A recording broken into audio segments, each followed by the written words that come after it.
So welcome. Happy Friday.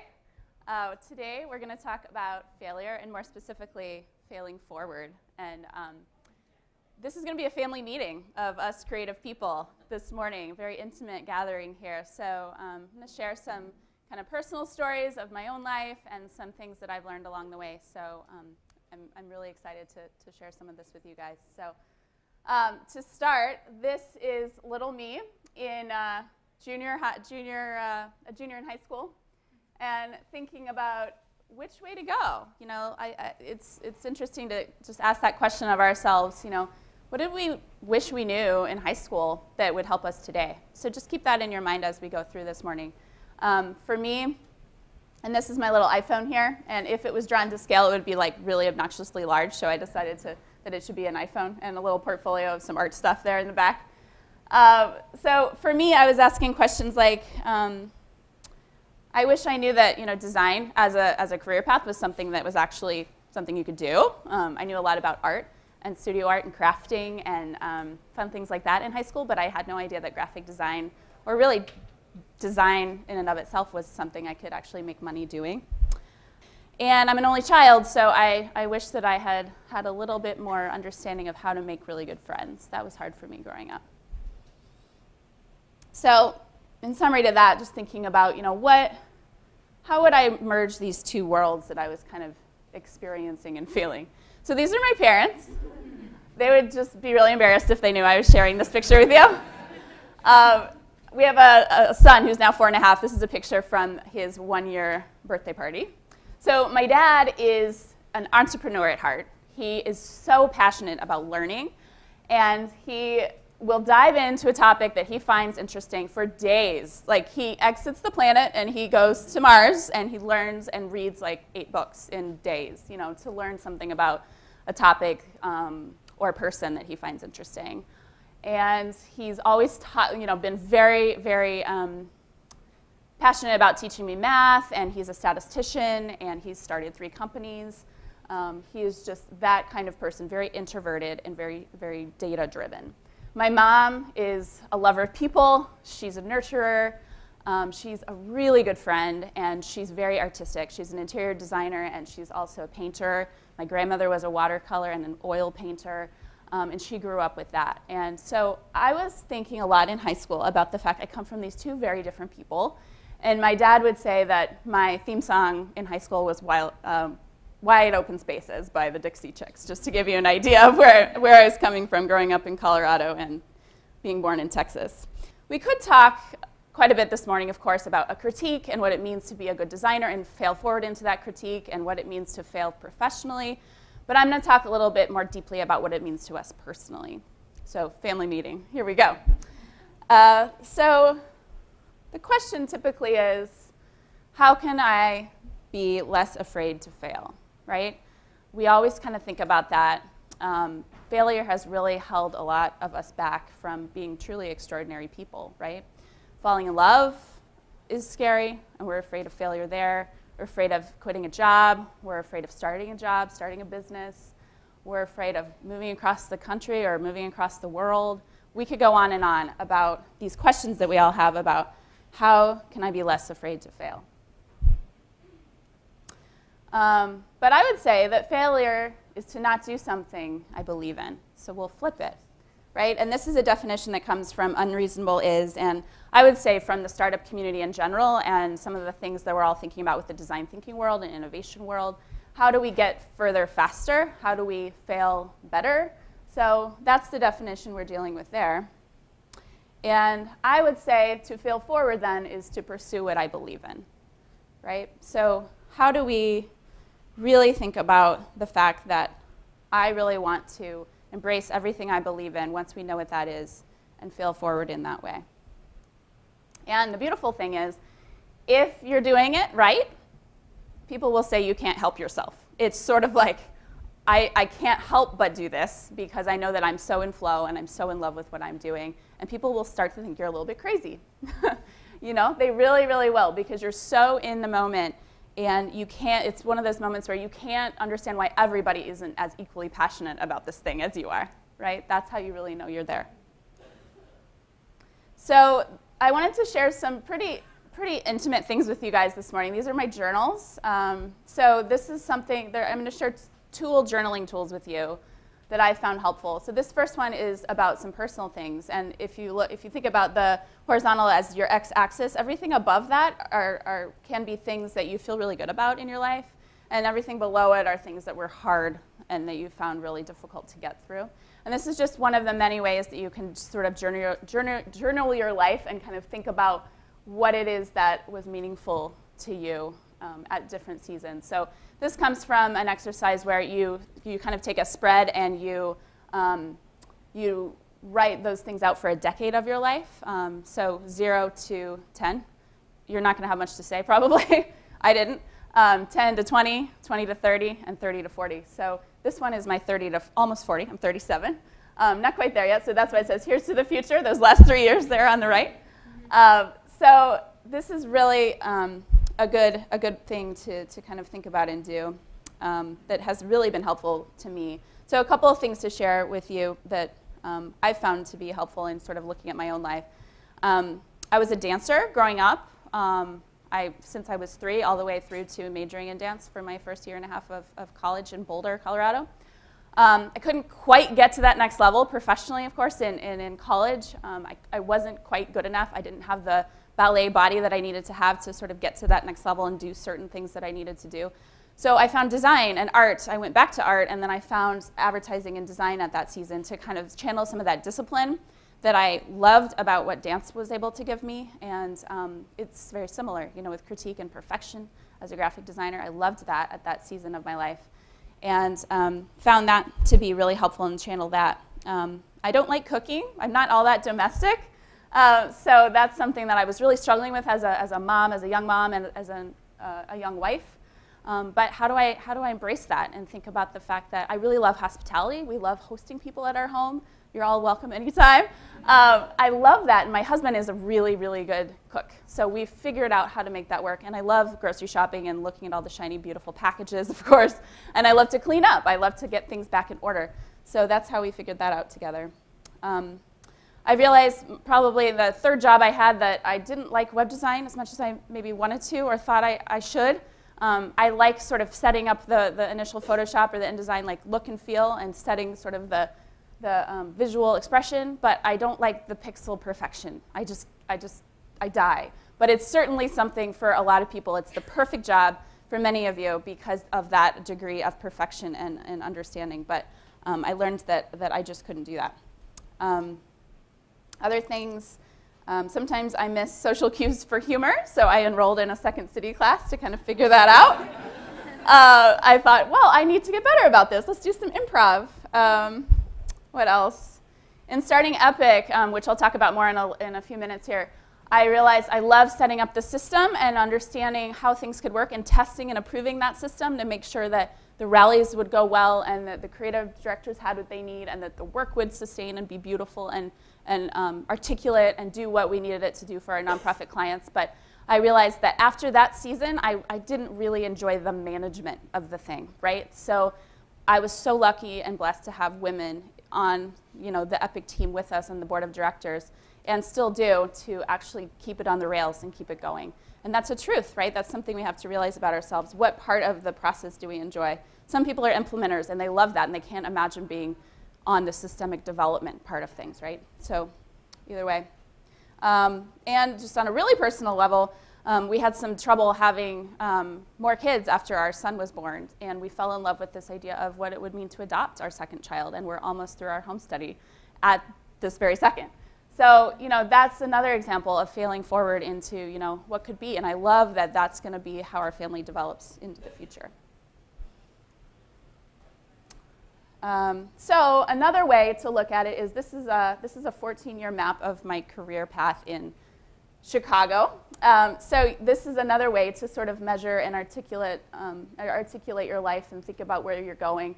So at the very bottom, I don't know if you can see it very well, I wrote where I worked. And then right above that, I've taught quite a bit. So I wrote where I've taught, what I was doing, sort of how that laid on top of what I was doing work-wise at the time.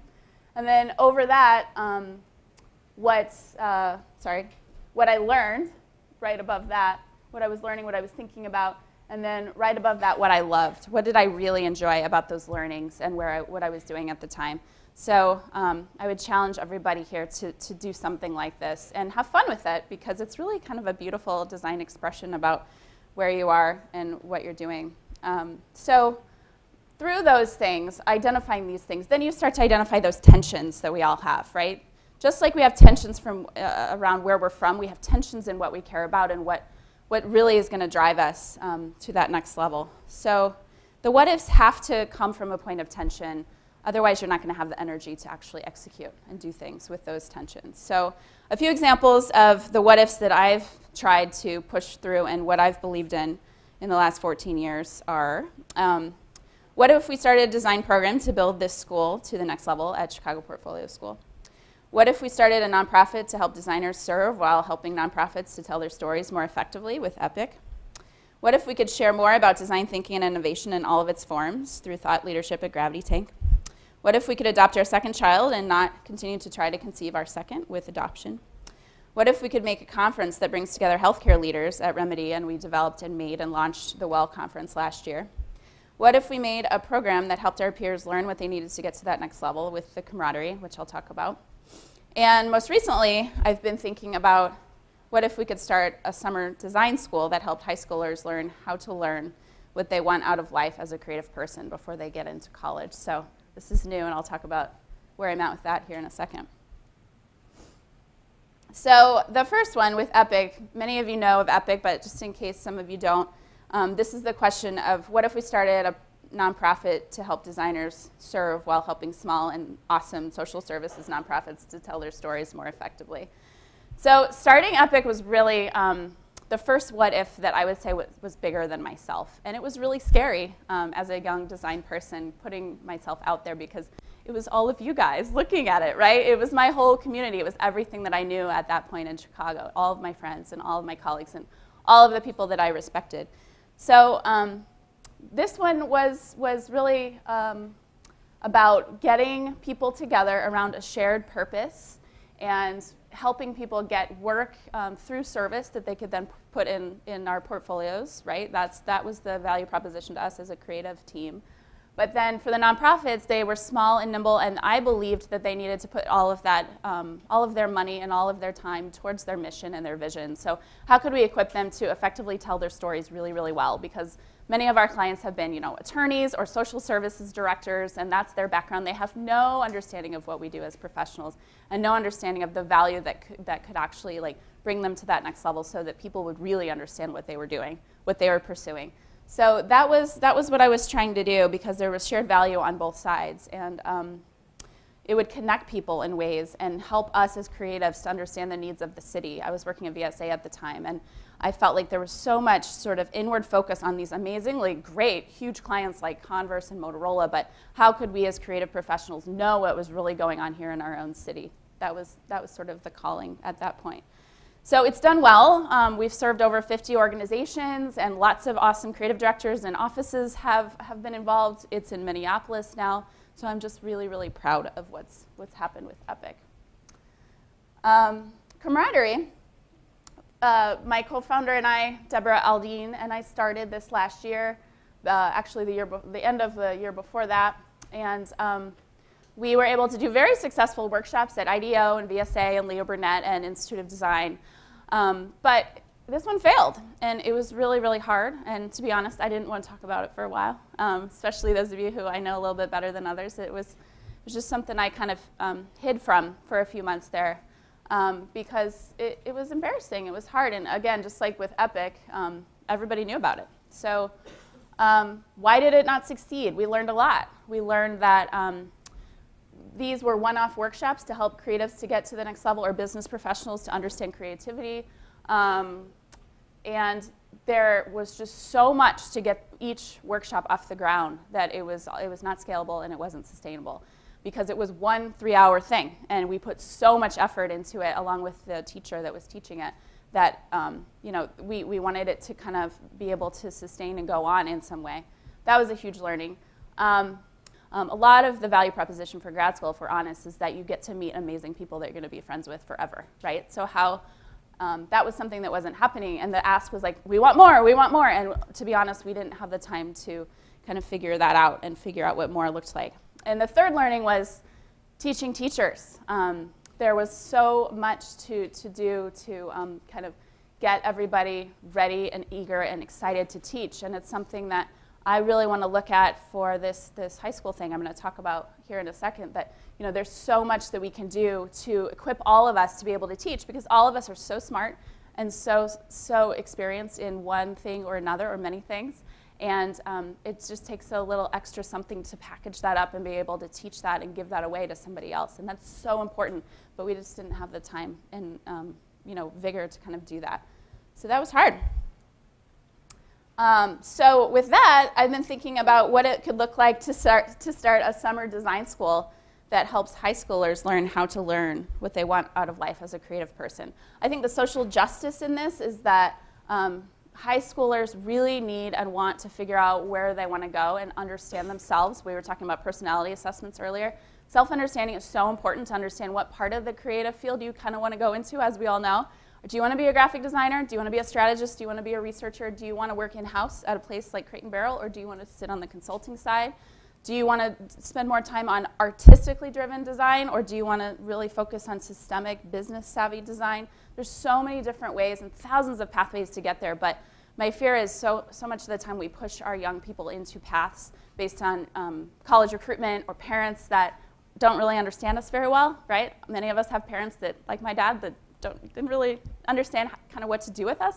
Not that that's a fault of theirs, but they just don't think that way, right? So there could be a place where we are able to spend a month with these kids and help them understand who they are and what they want to do with great mentors like us and teachers like us who really, really get it and really live this stuff every day.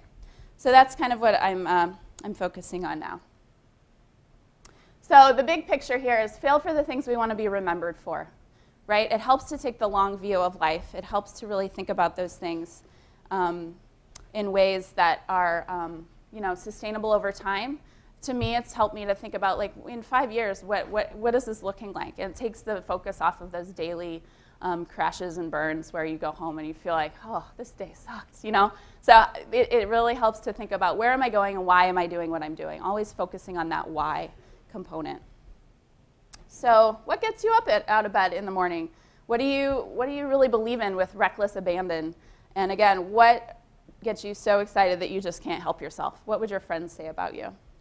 So I'd say the next question is, the real question is, how can we become less afraid to pursue what we believe in?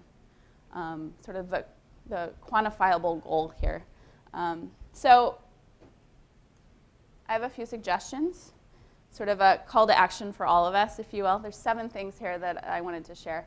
So the first one is journal at the beginning or the end of each day. It's helped me so much over the years, and I know many of us as graphic designers tend to do this with our sketches and our creative thoughts, but do that on a personal level too, like on a real gut level, and maybe use some of those tactics and tools that I shared earlier. Write the thing that really, really was exciting about the day, and then write the thing that just was horrible about the day that you just really didn't enjoy. And see where that gets you, and see what kind of rhythm you learn about, and what makes you cry, what makes you really mad, who do you enjoy being around. As we get older, it's good to think about, who are the people that give us life and really, really invigorate us, and who are the people we just don't get excited about, and that's okay, to admit that and really kind of figure out you're on this train of life, and who should be on that train with you. Next thing, really explore those what-ifs, right? The what-ifs I was outlining earlier, and be real with those. Tell people about them, because oftentimes if you share those and you share that sort of humility of, I don't know if I'm right, and this sounds crazy, but I'm going to share it with you anyway. Most of the time, I've learned people are like, that's cool. Like, let's build on that. Let's think about that together. But it only happens if we're honest about those things.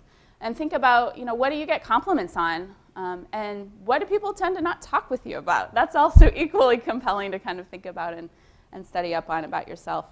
One thing with this that I wanted to mention, I love stand-up comedians and comedians in general because they seem to have done their homework so well with self-reflection and actualization. You know, they seem to reflect the fact that they know that they're too thin, or they look too old, or they look too young, or they you know, have some sort of funny thing about the way they say things. And I think that's so amazing, you know. So how can we get to that next place of understanding ourselves on that level so we can reflect that back and know what our success, you know what makes us shine and know what limits us in some ways.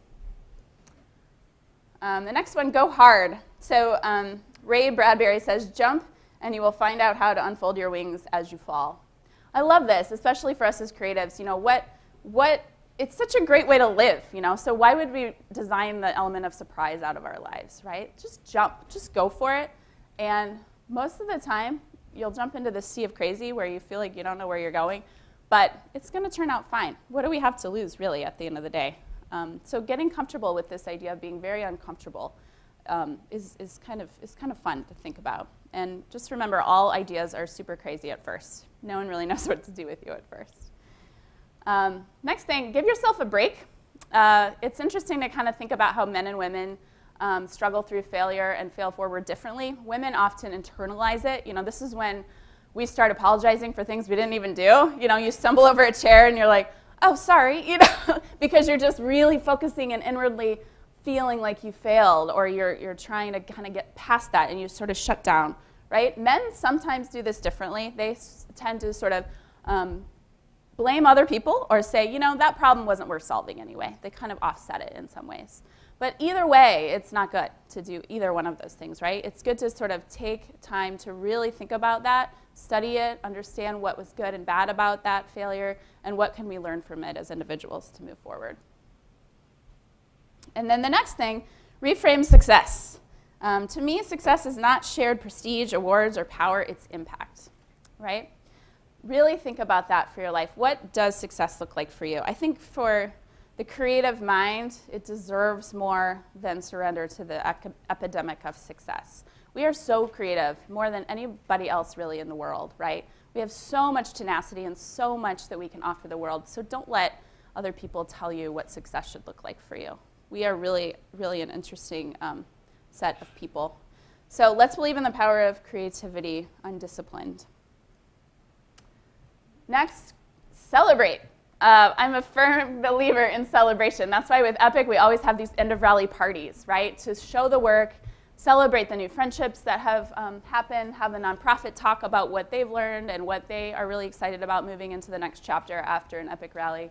And that's why with Till School, I really want to have a way for us to celebrate together at the end and bring the parents in, have a Q&A, you know, get everybody excited about what's been learned and what's been done with our partners in order to get to that next level. Because I believe it's really good to have like a moment in a community to really think about what's changed and reflect on how everybody will be changed moving forward into the next season. And then last, be grateful. It's been said that gratitude is the most powerful emotion. It enlivens the people who express it and encourages those who receive it. So, thank you.